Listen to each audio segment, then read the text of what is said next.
नाज़रीन मेरा TV news में आओ है सहरा सुमरो ऐं मां आहियां फराशा। सब खबरी की नज़र हेडलाइन ते।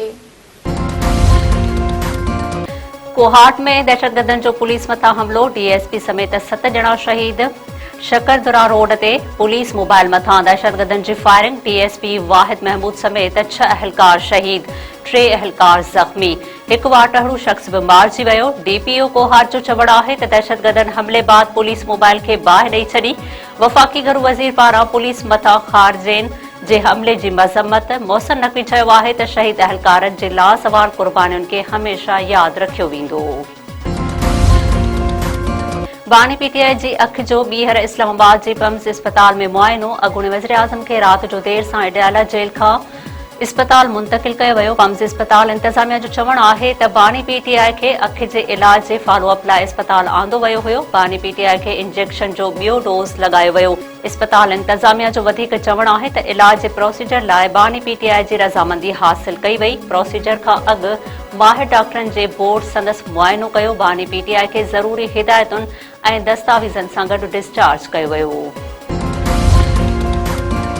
पीटीआई चेयरमैन बैरिस्टर गोहर चयो आहे त सियासी इख़्तिलाफ़नि खे नफ़रत में तब्दील न करणु घुरिजे। सियासी लीडर खे क़ैद में रखणु मुनासिब नाहे। सियासत में बहितरीअ लाइ सभिनी खे गॾु विहणो पवंदो। सुप्रीम कोर्ट ॿाहिरां मीडिया सां ॻाल्हाईंदे बैरिस्टर गोहर ख़ान वधीक चयो आहे त बानी पीटीआई जे तिबी मुआइने खां पोइ इतला ॾिनो वियो। ॿुधायो वियो त बानी पीटीआई खे इंजेक्शन लॻाई वई आहे। हुन जी सिहत बहितर आहे। पार्टीअ जो मुतालबो इहो आहे त जेको घर भातियुनि जो मुतालबो आहे, बानी पीटीआई खे शफ़ा इंटरनेशनल इस्पताल मुंतक़िल कयो वञे। T20 वर्ल्ड कप जे सुपर 8 मरहले में पाकिस्तान ॿियो मैच अॼु इंग्लैंड सां खेॾंदो।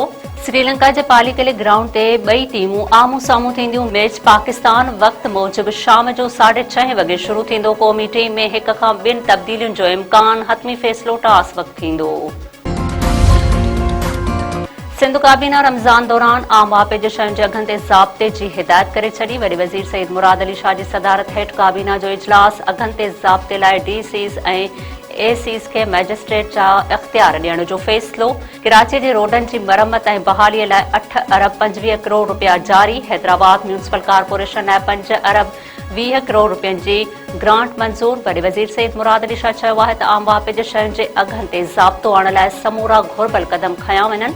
रमज़ान दौरान वधीक अघ वठंदड़ मुनाफ़िक़ोरनि ख़िलाफ़ कार्रवायूं कयूं वञनि। Sindh bar council governor Sindh खे हटाइण जो मुतालबो करे छॾियो। सिंध बार काउंसिल जो चवणु आहे त गवर्नर सिंध कामरान ट्रेसूरी सियासी सरगर्मियुनि में मुलविस आहे।